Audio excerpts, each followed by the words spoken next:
This episode of Destructoid is brought to you by Slim Jim, made from the stuff gamers need.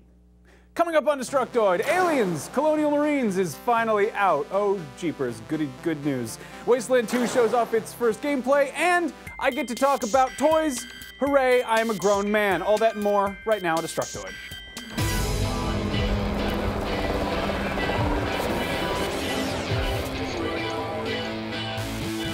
Welcome to Destructoid. I'm Tara Long. And I'm Max Scoville. Happy Fat Tuesday. Is that what this is about? Oh ho ho! This is your clever excuse for sexual harassment in the workplace? I actually have no idea. Trying to get me to show you your breasts in exchange for jewelry? I will have none of it, Miss Long. Trying to get me to show you my breasts? What? No. Zach gave me these beads. Blame him. What did you do to get the beads? You don't want to know. Ugh. Okay. Well, let's get on with the show. Yes. Everyone at home, don't show your breasts to anybody, because that's bad news, even Unless if you get want beads. to. Whatever, Tara. Anyway, review for Aliens Colonial Marines that went up today. And if you didn't catch any of the buzz surrounding the game, it is not very good. I mean, this is one of those things where I don't even really know what to say because it's just kind of a unanimous, like, bad news thing. Destructoid's Jim Sterling gave the game a 2.5 out of 10 and pointed out the numerous flaws. The campaign, for instance, clocks in around 5 hours. It features very little plot, and the characters are kind of a bunch of forgettable manly man hoorah stereotypes. Meanwhile, the xenomorphs suffer from very brainless AI and kind of glitchy animations, and they will just kind of walk into your bullets or get stuck in corners doing weird stuff. And all this is actually playing on the PC version, on a high-end rig. Jim has a nice computer, and he says that the console version is actually a lot worse. Jim complained that the co-op felt like an afterthought and said that the campaign overall felt like a mockery of the franchise, and that while it's not exactly a good experience, the multiplayer is a noticeable improvement.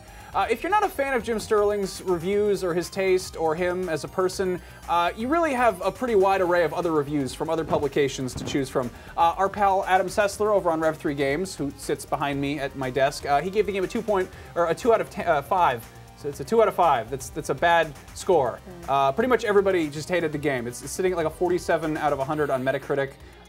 It's just a crappy situation. We don't want to tear apart a game that we wanted to like. We all wanted this game to be good, and it's not good. And I feel bad for people at Gearbox who have a bad game that came out, and I feel bad for people who bought the bad game, and I feel bad for the people who had to review the bad game. But the question is why the game was such a letdown. That is a thing that has yet to be explained.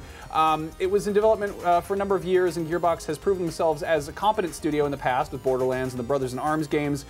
Shortly before the reviews went up, some rumors started flying around that Colonial Marines had been outsourced to a company called Timegate Studios, and this has subsequently been denied point blank by SEGA, who said that other studios helped Gearbox on the production of single and multiplayer, but the game was absolutely not outsourced. It is a Gearbox developed game.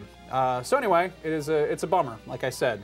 The early demos that were shown off, they showed some promise, and unfortunately the end result is a thing that you probably shouldn't bother with, unless you really hate having money and really are curious about it. Is outsourcing games a thing? Like the whole game? I know Gearbox has done that before with some of their DLC for Borderlands, and I can't imagine just outsourcing the entire single player. I hope that's not the case. I hope they're telling the truth, but this is disappointment nonetheless.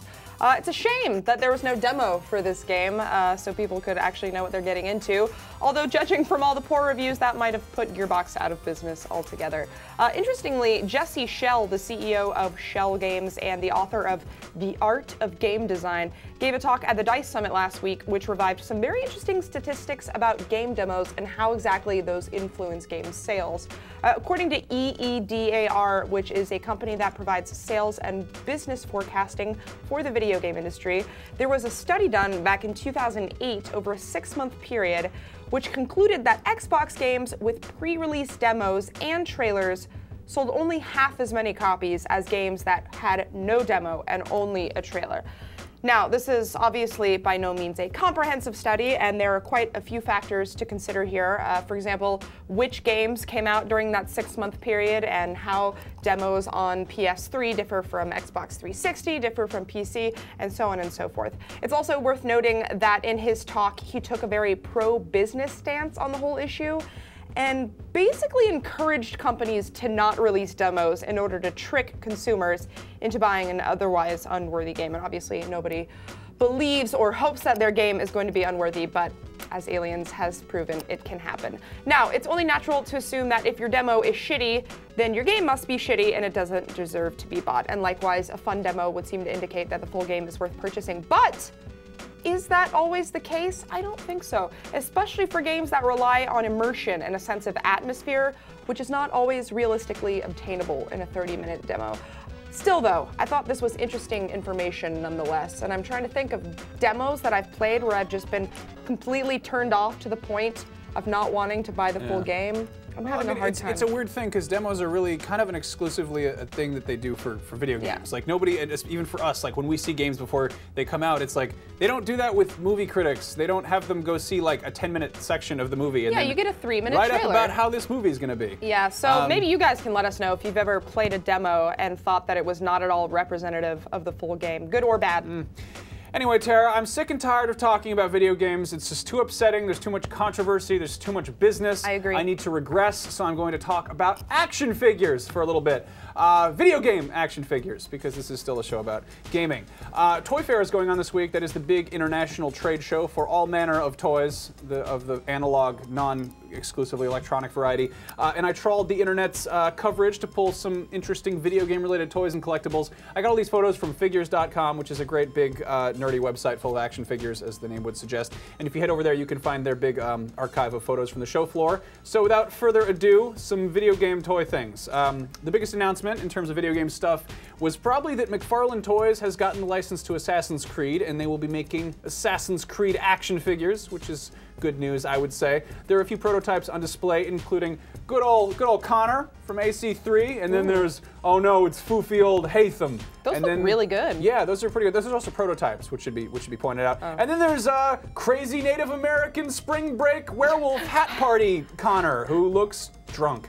Anyway, Assassin's Creed isn't the only Ubisoft license that McFarlane acquired. They are also going to be making Raving Rabbids toys, which is, if you're a fan of Raving Rabbids, then good on you. They're cute. They're cool, I guess. They're cute.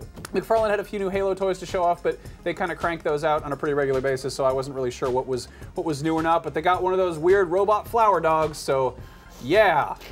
Meanwhile, NECA had some good stuff to show off. They seem to be kind of cornering the market on crap that I want to cover my desk in. They've been doing BioShock toys for a while. We've seen some of the BioShock Infinite ones already, and that's not going to stop anytime soon. And they revealed mechanical George Washington with a Gatling gun, which is awesome. That is awesome. That is such a ridiculous toy. Like, I mean, even if you didn't play the game, that is a thing that you should scare your children with. NECA also had to deal with Valve. They showed off Gordon Freeman and some of the Team Fortress guys last year, and it looks like we're going to be getting an action figure of Schell from Portal sometime soon. They also had these Atlas and Peabody prototypes being shown off. Those are unpainted prototypes, so you know they're pre-alpha builds of toys. So don't get mad at them just because they're gray. NECA also had tons of action figures from like other not gaming exclusive stuff like Aliens and Predator and RoboCop and Rambo and Prometheus and After Earth and like a pile of superheroes. So if you are an adult who plays with the toys, go check that stuff out. Meanwhile, Square Enix, they had some more dudes on display from their steadily growing Play Arts Kai high-end PVC action figure line. These are not just Square Enix properties. They also have the Metal Gear lineup. They've got a few new additions with the unveiling of unpainted prototypes of Liquid in his trench coat when he forgot to wear the shirt. And then, of course, there's Raiden, before he was a cyborg ninja, back when he was just a regular ninja, I guess. Man, they're also cut.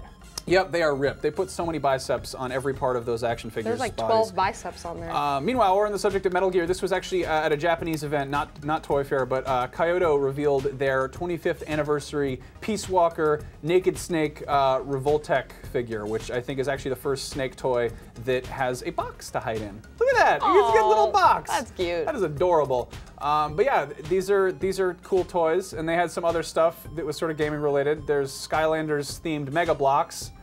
Gross. I'm not into that at all. Mega Blocks can go straight to hell as far as I'm concerned. Legos or GTFO. Anyway, as I mentioned, this is just a small video game flavored sample of Toyfair coverage. So if you're into that kind of thing, there are a ton of places that are posting their coverage. All these images came from figures.com, but Destructoid's sister site, Tomopop, actually has a few articles up. That's tomopop.com. So anyway. You know what's cooler than toys? I don't know. Fallout. You're right, Even you actually. can't deny I want that some one, Fallout right? toys, Right? bad. So if you guys have been following the rumors and speculation lately, then you'd know that Fallout 4 is pretty much a mathematical certainty at this point. I don't think anyone can argue that. But what of its bastard cousin, Fallout New Vegas? Does Obsidian ever plan to make a sequel for that? Maybe. Maybe. Rock Paper Shotgun posted an interview with Obsidian's CEO, Fergus Urquhart. That's literally the best name I've ever heard. That is a pretty good name. They talk about the future of New Vegas and whether or not the team at Obsidian would ever be interested in creating a sequel. Spoiler alert, the answer is yes. Duh. Haha. He said, quote, "I think if we were to do Fallout New Vegas 2 or just a new Fallout, we would probably separate it from what the internal team at Bethesda is doing. We'd keep it on the West Coast because we're West Coast people, they're East Coast, so it makes sense." And then when he was asked about a potential location for the game, Fergus suggested Fallout LA, adding that, quote, "It'd probably be the Boneyard," which is from Fallout 1. "It could be very different. It could be almost a Walking Dead meets Fallout-like thing because of all the radiation." I think when you put those two words together, the internet just implodes. Yeah, that made me get a weird kind of like a nerd tickle. I know it's just don't rub those together. Yeah. That doesn't go there. No. He later added that Obsidian keeps in close contact with Bethesda all the time and pointed out that the transition period that we're in now, going from current to next-gen consoles, is making game development a very complicated process. So that's something to consider. To sum up, Obsidian really would love to develop another Fallout game, but if they do, it's going to be a while. It's not the news I was hoping for, but you know what? I'll take it. Take all the time you need, Obsidian. Yeah, we have another post-apocalyptic game to talk about, Yes. the Wasteland 2, which we will talk about after a quick word from our sponsor. Yes. Attention all gamers, we have breaking news regarding meat brought to you by the fine people at Slim Jim. For decades, Slim Jims have been made out of meat, the tentpole of any manly diet. But now, in an effort to fuel the carnivorous demands of the 21st century cyber warrior, Slim Jim sticks and steakhouse strips include on-pack codes to unlock in-game content for the latest EA games like Need for Speed Most Wanted, Medal of Honor Warfighter, and Dead Space 3. Stuff guys crave like race cars and gun camos and custom weapons. Disclaimer, please do not actually attempt to eat race cars, gun camos, or custom weapons because they are not food. Yeah, they will kill you. What's more, with each code, you've got the chance to win cool prizes like flat screen TVs, tablet computers, or even a trip to visit EA Studios.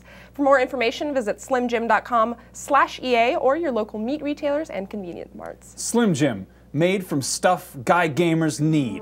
Okay, so we've got one last piece of news before we go. If you contributed to Brian Fargo's Wasteland 2 Kickstarter early last year, then you probably already got an email letting you know that the team at inXile has finally released the first gameplay footage in a 17-minute video that they actually put up on YouTube. Producer Chris Keenan walks us through some of the game's basic systems, some of the UI, there's a lot of UI there, and some various gameplay mechanics. And based on the comments, people are pretty excited about this. Like, some of them are going so far as to say that this is the Fallout 3 they've been waiting for, which I can see. A lot of people have like kind of an old school appreciation for the isometric Fallout. This looks awesome. This looks so rad. I'm excited about this. I actually should have probably spent money on that Kickstarter, but I think it's worth noting this is, I think, the first Kickstarted game that we're actually, as far as like big games go, that we're actually getting a look at it in action. Like, we haven't seen Double Fine Adventure. This is from around when that was a thing. But yeah, this is, hopefully this is a success story. Wasteland 2, when it's finally released later this year, we all want it to be good. The original video was taken down, but for now you can go watch the full video at youtube.com/inexile2010. So that's a post-apocalyptic game where you click on the guys and they go and they do some stuff. This one's a little bit more exciting though than some of the recent ones. Yeah. Not Fallout, of course. I'm super excited for that. That is all the time that we have for today's show. As always, you can find many more awesome videos just like this one. Not exactly like it, but sort of like it. Over on youtube.com/red3games. In fact, I especially encourage you to check out this week's episode of Sessler Something, which is the show that Adam Sessler hosts on our Red3 Games channel. He discusses all kinds of fun stuff in this episode, like in-show sponsorships and the ethics of game journalism and whether or not media outlets are paid for good reviews, which I can't believe is a thing we still have to discuss, but there it is. Yup. Anyway, that is the end of our show, and as always, you guys should go follow us on Twitter. I'm Max Scoville, she's Tara Longest, and the show is Detoid Show. You guys go have a lovely Mardi Gras and don't show your breasts to anybody.